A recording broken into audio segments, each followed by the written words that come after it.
Welcome to the Along the Gravel Road podcast, where we're changing the conversation around mental health.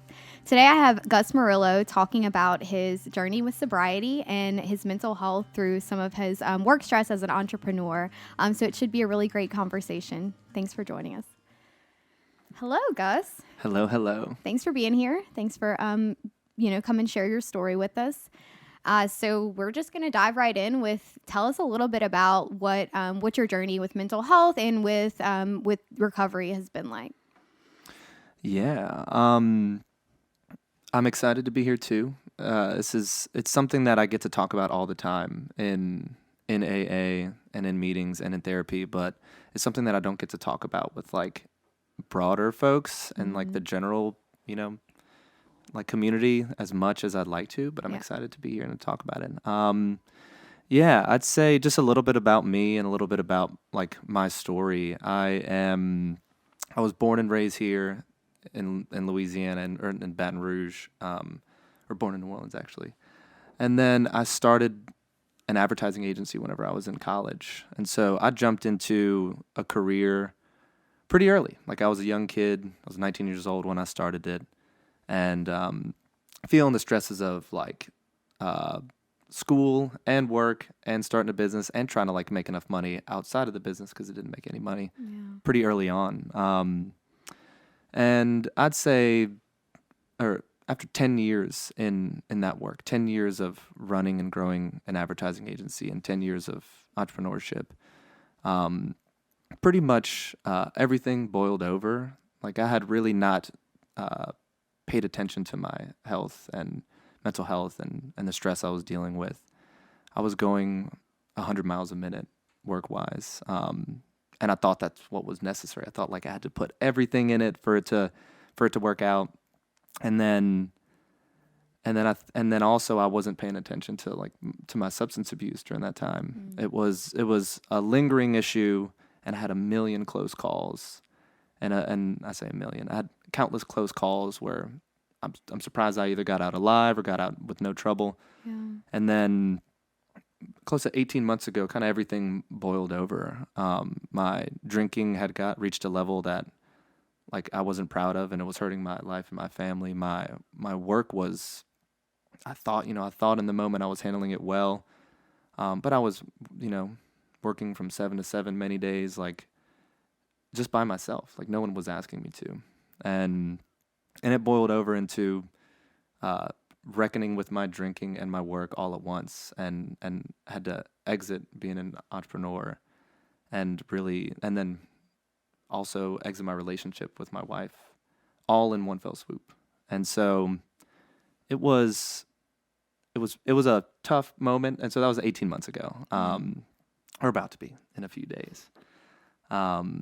It was tough to kind of see everything around me fall apart pretty quickly, but it wasn't necessary for me to figure out, what I wanted in this life, like on all planes. Like it started off with like, what type of person did I want to be, and then everything stemmed out from there. Like, what type of father do I want to be? What type of partner do I want to be? And then also like work-wise, career-wise, like where am I going to go from there? So, that had kind of like started my journey into sobriety, and then started me exploring all types of ways to work through my mental health issues, work through stress, work through anxiety, work through sobriety. And it's been really, really tough road, but it's an important one that I've had to take. Yeah. So yeah, that's a little about me. Yeah, thank you for sharing that. What did it look like getting help for you after that? Like once you realized it? Yeah. It looked like, for me, and I think a lot of the stories that I've heard in these rooms that I'm in, I go to AA, it was just a moment where I realized like my drinking had taken over and had caused me to do and be something that I was not. And after one of those, like there was countless horrible drunk stories that I've had and alcohol abuse stories that I've had. After one of them, I was just like, I woke up that next day, terribly hungover, like not knowing what I had done or did or said. And I knew I needed help. I was like, this is finally the moment where I feel like I can't say, oh, that was just another time this time. And so I ended up calling someone that I knew was in the program first before anything. And so I called someone I knew that went to AA, and I was like, I don't know what to do. I just know I need help. So that was the first call I made that next morning, and he pointed me to like, that was pretty simple. He's like, download this app. It's called Meeting Guide. And I didn't realize how many AA meetings there was all across the city every single day. I had no clue. But there was countless ones that day for me to go to. So I did that. And then I also Googled substance abuse therapist, because I knew I needed as much help as I could get. So that day I had also set up my first appointment with a therapist that focused on substance abuse to kind of talk me through like this journey and like what I need. I knew I needed abstinence. Like I knew that was like a given that day. I was like, I just can't drink. And yeah, went through those 2 routes to start. That was like kind of how it began. And then I remember jumping into that first meeting. It was that night. I didn't have therapy until like the next week. And it was beautiful stories that people had listening to. And then there was also like, it was a meeting. It was one here in Baton Rouge, and it was like off Highland Road. And it was like a bunch of people that said, it was my first time to a meeting, all these quotes that I was like, I wrote down all these quotes. It's like, oh my gosh, this is me. This is exactly what it means for me.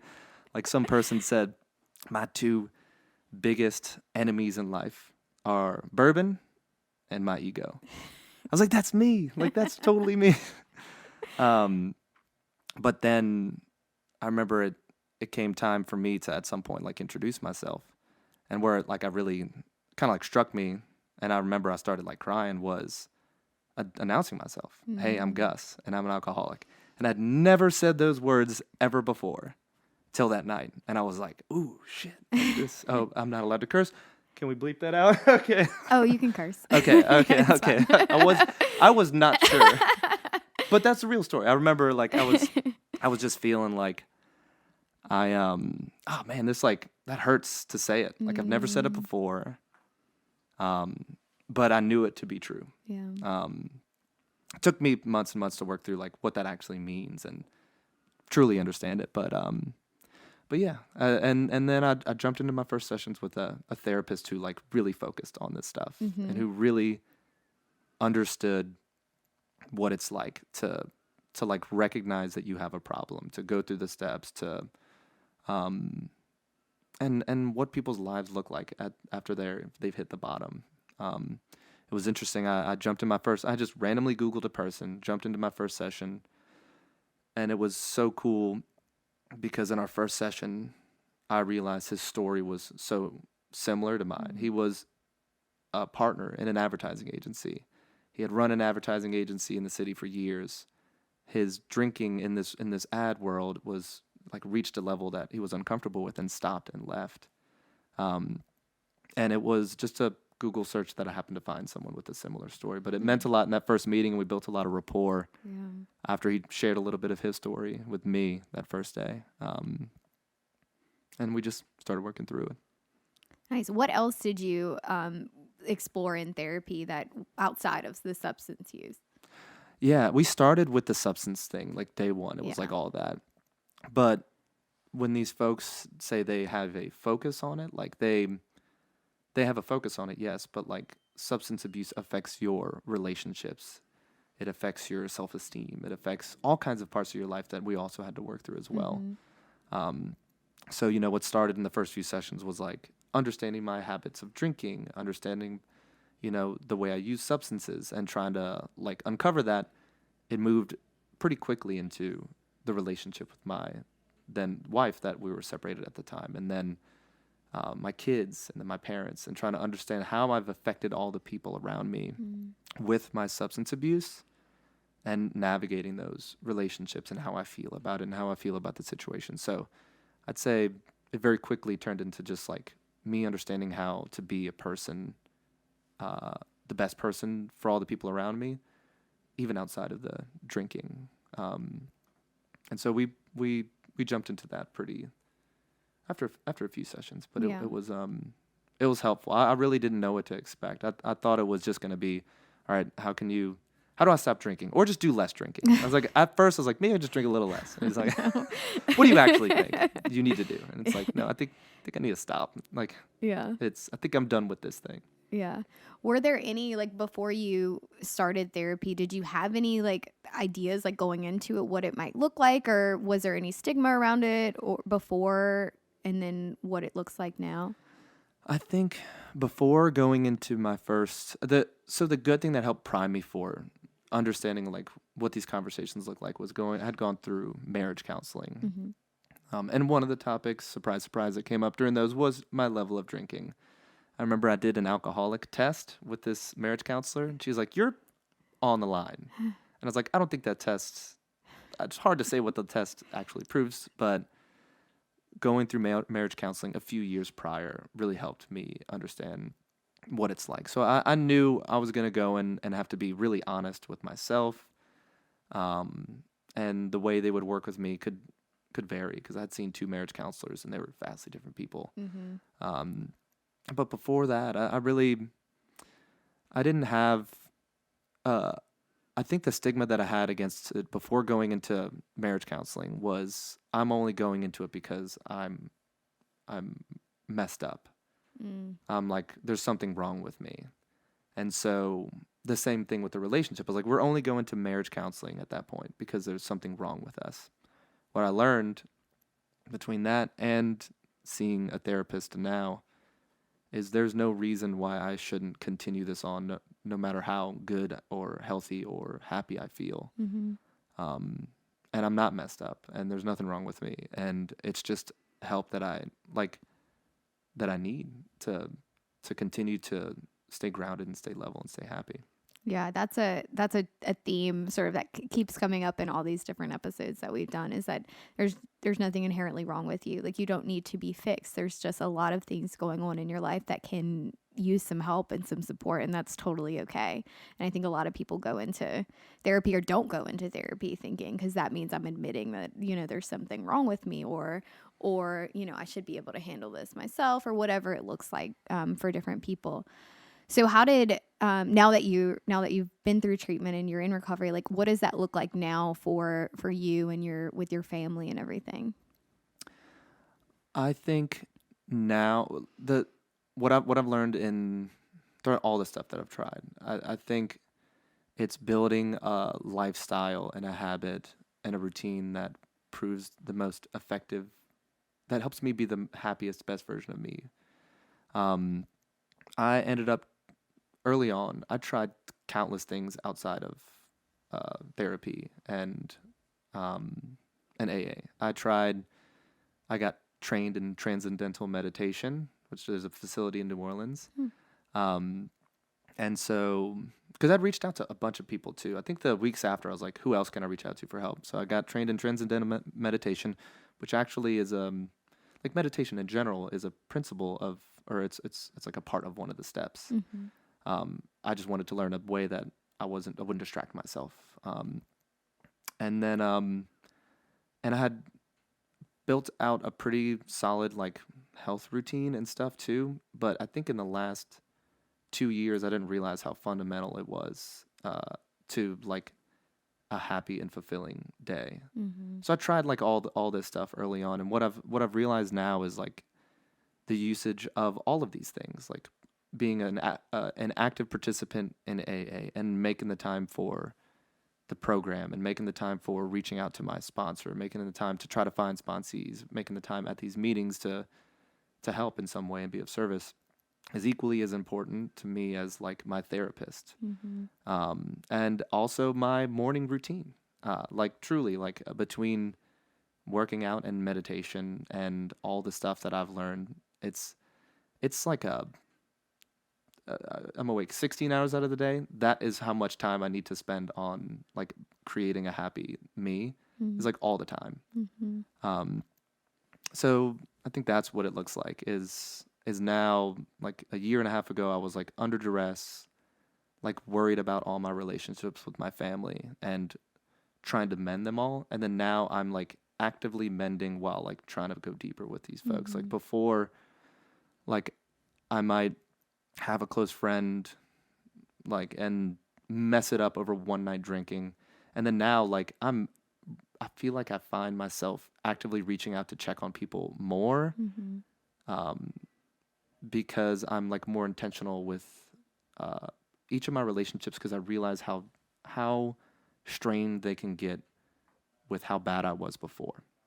And now I'm like I'm sober, I'm happy, like so I'm doing everything that I can do to make sure all the people around me are happy or see the best version of me as much as possible. Yeah, I think that's amazing.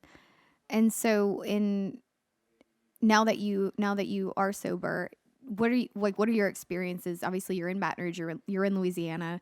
It's definitely a drinking state. You know, a lot of the things we do, especially in I think in your and you talked a little bit about like in your company and now your work that you're doing now. A lot of things revolve around drinking here or in the industry. So, can you talk a little bit about what that's been like for you? Yeah. I remember so I got sober early last year. And then in the first 3 months, I had a bachelor party to go to. Um, and I was like, everything was, and it was in Baton Rouge. It was someone who wasn't living in Baton Rouge and they came back to the city and they're like, let's just go to all the bars that we went to when we were younger and then get as much messed up as possible, was the intention that he had. Yeah.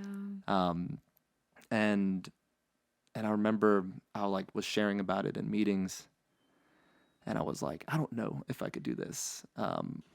I feel good. Like I hadn't drank. It was in 90 days at that point. I felt like I was like, all right, I haven't drank yet, but this is like the first time I'm dealt with this scenario. Um, and there was a whole bunch of like really helpful tips that I'd still use to this day.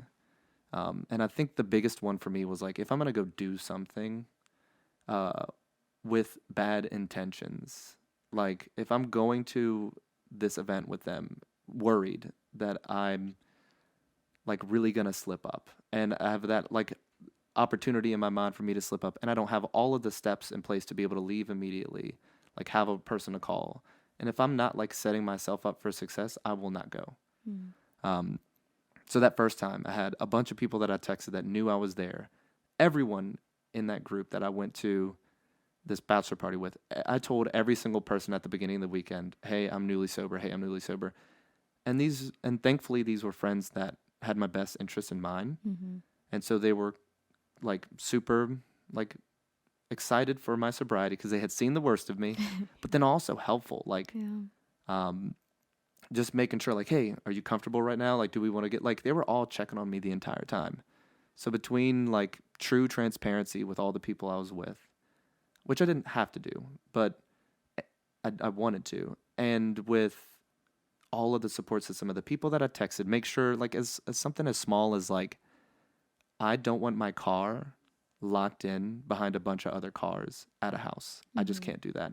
I try to not ever do that, or at least or early on. Now I've just came back yesterday from Las Vegas. I couldn't leave, um, and and so in that scenario, like I wouldn't have gone on this trip a year ago. I shouldn't have early in sobriety, Yeah. but I have my routine. I have the people that Mm-hmm. I call to check in on. I have waking up in the mornings and praying and meditating. I had all that stuff now that helps me. Um, but yeah, I think like I'd say the biggest thing is like transparency and honesty. Um, and then also the thing that I've learned, like the drinking culture here is, because I'm not going to be able to hide from it if I want to, um, because of the people that I love, my family, my friends, are all in it. But there's a way that I could participate that's Mm-hmm. like helpful to me. And that's the second thing I learned was being of service. So like that bachelor party, not only did I have all this stuff like set up for me to like leave and call folks, I had all that set up. But I was like, I went into that weekend as like, how can I make everyone have as much fun as Mm. possible? So I like organized where we were going. I went to Costco and I bought a bunch of steak for like 18 dudes, and I was the one slaving over the kitchen cooking for 18 people by myself while they were all drinking and partying and all that stuff.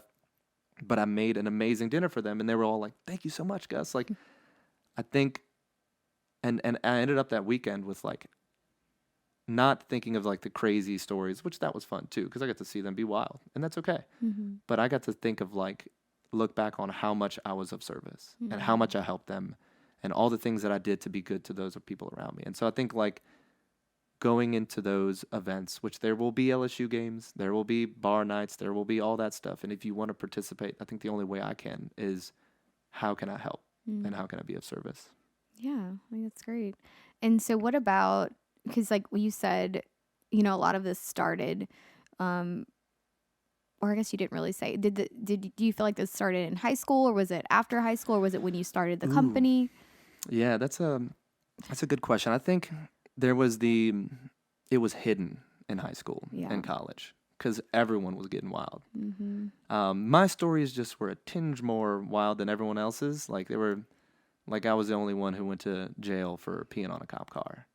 Well, someone else did with me as well. I was like, I don't think you're alone. But yeah, yeah. But like of my friend group, we all had stories like that. Mine were just the most interesting ones to tell because it was crazy. But looking back, like I really think it started in high school when I realized that every time I would go out and party in high school, I had the pure intention of getting the most messed up that I could possibly get. Like there was no like, hey, I'm gonna like chill out tonight, or that didn't exist. So I didn't realize that until looking back, but it was hidden. Like it was the drinking culture in the city. It was the drinking culture of my friend group. I don't think anyone really worried about my drinking or mentioned anything to me until like 24 or something like that, 23, 24, whenever everyone else slowed down. Right. And I didn't. So like when we would all go out, I would go out as hard as I would whenever I was 19. And would drink to black out. But yeah, I think it started a little early, and I just didn't realize it. Yeah. Well, I think the reason I asked you that is because for some people, you know, there is sort of these events in their lives that have led them to use alcohol or substances to deal with some of the stuff they've been through. And then for other people, it kind of happened slowly over time until you no longer had control over it. And I know like just doing some group therapy and stuff, for some people that was like more shameful because it was like, I don't have a reason. My life wasn't that bad that I should have lost control like this. It kind of just happened. And for some people that's harder to cope with than to say like, there's not anything wrong with me. This is something that I do need help with now. I just can't control it anymore, and that's okay. So, you know, I think everyone sort of gets here in a different way, but everyone can still use that support at the end of the day. And so then I know we wanted to talk a little bit about like what it's like working too. And like, you know, that's a big part of your life is your job and this idea of success. And so what does that look like for your mental health, for sobriety, for your life in general? Yeah, I think to go back to like a little bit of the previous point, because it has to do with work. It's like, I didn't realize I started to realize I had a little bit of a problem whenever I was drinking to deal with the stresses of work. It wasn't to party. I remember it was 2016 and I was drinking 6 drinks a night, like 2 triples or like 3 doubles every single night to deal with the stress of work. Because work was tough. Like it was difficult, but it was like also not a traumatic thing that I was trying to cope with. It was like I put a lot of myself into this business, and it was going pretty well at the time. And at that point, the only thing I thought I had access to deal with the stress was drinking. I was to like come down every day from work and then just like, or work. I would sit and work all night, just drinking at night. So I was like working a lot and getting a lot of stuff done, but just being buzzed while doing it. And that can make you feel like you're fine too, though. Because that was effective. I like successful, so. I think that's another thing that hit it for so long was like I wasn't, like I was a successful like entrepreneur, or theoretically, you know, like I was doing stuff that I was proud of, you know, and I had a lot of stuff get to my head, like truly, like in 2019, probably at some of the highest drinking, I was named Forbes 30 under 30 with my business partner, which is like the worst. I said all the way back to that first quote, biggest enemies are bourbon and ego. That was the worst for my ego. And it didn't particularly help my drinking, because I remember the event that we went to, like, was wild, and I went past the line too many times. But I was like, I'm hot shit, and I was not, and I didn't realize until I didn't realize until the moment that I was like, I can't control this; it's controlling me, and that was the moment a year and a half ago. But work now, I think, like, I had to reckon with that question. Like, all right, I spent 10 years running an advertising agency, 10 years, like, building up a business from scratch, working on cool campaigns, working with cool clients, flying across the country all the time to work with brands and pitch brands. And I ended my career, ended my drinking, and ended my marriage all within a span of like 30 days. And so what did I want to do? And I think, and how did I want to do it? Because I think entrepreneurship is such an awesome thing, but the way I did it in that moment and for the previous few years just wasn't good for me. Yeah. So I took a break. I didn't go. I was thinking about jumping in to starting another business, starting something else, but I ended up deciding to go work corporate for a little while. It's a definitely like a different journey, but still right in the corporate like ladder of success, and trying to become a chief marketing officer is something that is stressful, but I think I'm handling it now with the knowledge that I had of 10 years of handling a career incorrectly, now correctly. So I work, I'm on the brand marketing team at Gannett and USA Today, which is a cool brand to work for. I'm really like, it's a very mission-driven organization, like pushing forward local journalism and national journalism and standing for truth.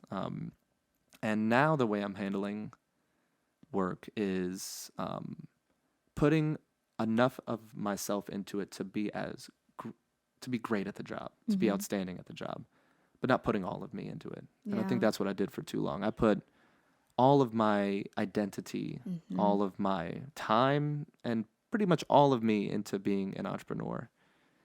And what it left me when I had no business, who was I? So now I'm like, I strike the balance. I'm more than just a marketing lead in a big brand. I'm a father. I'm a participant in AA, and I help people that way. Like, I do all kinds of other stuff now, and I think it's given me more time for my family, the way I handle work now, more time for friends, more time for service opportunities in AA, outside of AA, because I'm not putting all of me into one thing. Yeah. So I think that's the way I'm handling that's work awesome. in the career now. And congratulations on all those things. And so it sounds like the drives that you have to do all of these things are so different, and you've been able to recognize that and really like sort of put your ego to the side, which you can't, I know from my experience with recovery is that ego does not play a role in recovery. Yeah. Completely agree. So yeah, that's awesome. And so you talked about your family. What do you hope your kids will learn from this experience? Yeah, I've doled out like little hints of kind of my sobriety. Like, they're pretty young now, so I have a 10-year-old, a 6-year-old, a 3-year-old, and then about to be an 11-month-old. And they're so young to like understand the nature of like sobriety and all that stuff. But my oldest, I'm pretty intentional about like sharing that I don't drink. And I share like it's not good for me, like the early inklings of sobriety, and like I'm not preachy about it with her because she's a child, but I'm just sharing like my perspective is I don't, and that's okay. It's mom's different, other people are different, just I don't. And then with regard to like dealing with mental health, my kids have all had kind of like their own issues early on, and what I did with them was sought help early. So my 10-year-old, I think we started seeing her counselor when she was like 6 or 7 or something. She had extremely, as I have sometimes, like bad anger issues. And so instead of dealing with it without help, we sought help. And so I think I actually got a counselor for her before I got one for myself. Truly, like I didn't seek help, but I knew I needed help with her. I was like, this is tough. Like these fights and fits and all this stuff is wild. And I want her to be happy. That's the thing is like, I want her to be happy, but I want her to figure out herself how to be happy. And so I think the good thing now is like, there's nothing wrong with her, is what I tell her. But we also try to seek help from others. And so I think the stigma that I had going into it, my first set of, therapy and go seeing a counselor, I'm trying to do everything that she doesn't feel like any of those stigmas. It's something that I can use. It's a place that I can go. It's someone that I could see when I'm stressed, anxious, and happy. But someone that'll help me build a routine so that I can, and mechanisms, in her case, to calm down and to de-escalate and work on that stuff. So yeah, I think, so my oldest two currently see a counselor as much as we can. And then they're a little bit aware of my sobriety. I think as they get older, I'm going to be very real with them about my substance use. Because I had no one, the only stories that I had for me growing up was, your grandfather is an alcoholic, your grandmother is an alcoholic. One had to get a new liver, and the other one lost everything, like his relationship and marriage and all that stuff. Like, that's what I heard growing up. But I had no one close to me that had cracked it, that had figured out sobriety. I had just normal, non-alcoholic folks that were in my immediate family, and I just heard stories of other people that were alcoholics. It couldn't be me. So what I want to do, and my kids might not have these issues, and I'd be very blessed if they don't. But if they do, they'll have someone close to them that is actively working on their own, and then that can share stories. And it's something that I wish I had, truly. Yeah, and I think it's great that obviously you're able to have your kids see counselors and get this help and support, especially at a young age. And, I know that's not an option for everybody. And obviously it would be great if these type of things happened in schools and really were part of growing up in the education space, so that parents did have those options. But I think also for you, even if you weren't able to do these things for them, just sort of by modeling, this and the work that you're doing is going to be really impactful for them too, which I think a lot of people can do. 'Cause, so many people dealing with this, you're worried about what happens with your kids. You don't know whether to talk about it with them or be open. But just like you said, if we just keep avoiding it and pretending like it's not a thing, they're going to grow up thinking, oh, it's not me. That's somebody else. It's someone else that's over far there. away. It's far away. Yeah. But it could be you too. Yeah. Like it could be any one of us. Yeah. And so I think like, I want them to know that like it, but they're not messed up. There's nothing wrong with them if they are someone that needs help, whether it's substance or anxiety or stress or work or any of that stuff. But the far away thing, I think, is the issue. And I think now, which I like about like media in general, and then even with sobriety, like there's people that are all, AA is not this like hidden group as much anymore. I feel like the people who are sober are a lot more, maybe a little bit more proud now, or at least like there's so much like with social media, like a growth of like sober is cool Facebook group, like all this stuff where you can like see it now. Yeah. So it's not far away. Right. So I think that's super important and needs to continue. Yeah, I think that's great. So what would you say to somebody as we kind of wrap up here who is looking for help with getting sober? I would say from speaking only from my own experience, and everyone has their own path, is reaching out to people, and it's particularly with sobriety, reach out to people who've been there. And if you don't know where those people are, there's Meeting Guide, the app, and AA.org, I believe. I'm pretty sure that's AA.org, that has access to countless people in whatever city that you are in that have been there. And that was the most, I mean, I loved my therapist. He was wonderful. The most helpful thing for me to understand my nature as an alcoholic was speaking to another alcoholic. And I feel the same, and would be with any other substance abuse. It's like, it's one of the joys that I get out of AA is speaking to other people and pouring into other people my story, and it's one of the things that I got the most out of it was like there was no worry that like they don't get me, they don't understand me, like that could be with a therapist. Yeah. But luckily my first therapist was also sober as well, but the group setting and the people that you meet really help me understand, and the variety of the people that you meet. High-powered business leaders that have destroyed their life 5 times, have destroyed 5 businesses, and then came back and that are successful in their own right, and that are sober now. Like there's someone who's been where you were, and probably worse, and even not worse.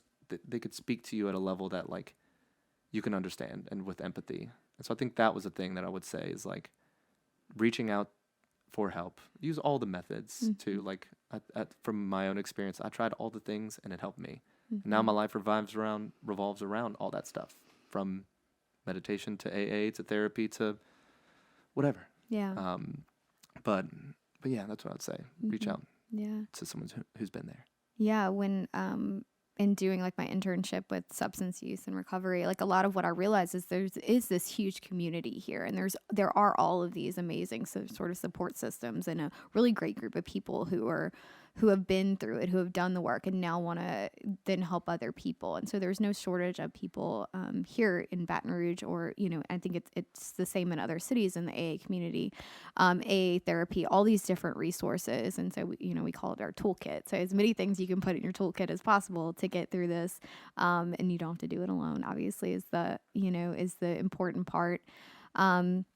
But yeah, so thank you so much for sharing your story. Is there any like last thoughts that you want to share of like one thing that you would want people to take away from all of this? One thing to take away from my story. I think one thing that I would want anyone to know is something that I read early on. As I was reading a lot of early on in sobriety, I was reading a lot of Stoicism, which actually a lot of the Stoics reference are referenced in AA materials and stuff like that. The only way is through. I was reading this book called that's a Ryan Holiday book. Oh my gosh. I don't know. Obstacles the Way. Sorry. I was reading Obstacles the Way early on in sobriety, and it was like a perfectly timed book because I was dealing with countless obstacles. And no matter what you're faced with, whether it be like a family member dying, a substance abuse problem, whatever, the only way is through it. And I think that's the thing that I learned in the last 2 years. It's like I was faced with the most difficult scenarios, losing and dealing with career, relationship, sobriety, all that stuff all at once. And the only way I got through it was trudging through it. And it's hard and it's tough and it's sad and it's like difficult and all those things. And it's beautiful too, like coming out the other side.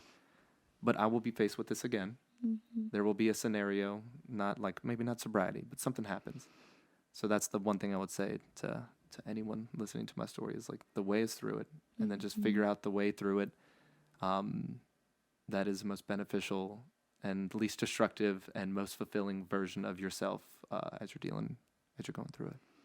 Yeah, because it's when we try to avoid that thing that we often really find ourselves making it worse. There's no above or below. Unfortunately. It's just right through it. Yeah, definitely. Well, thank you so much for sharing your story. I'm sure a lot of people are going to connect with it, and it's no small thing to be here. So thank you. Thank you so much for having me. This was fun. And I'm going to talk about Ray Media Company again. So great group. They're the ones that are producing this podcast for me. And they are an amazing company with great experience. They specialize in weddings and podcast commercials and YouTube and business promotions. And it's been really great to work with them. They really strive to create a great client experience. I'm asking so many questions and asking for a lot of things. And, along the way, it's been really great to be able to sort of do this thing together with them. So you're really not just a number to them. They work to build these lasting relationships with people. And I'm definitely a testament to that. But you can check out their website at rammediagroup.com or even give Ken a call at 225-772-7504. Thank y'all so much for joining us on this journey.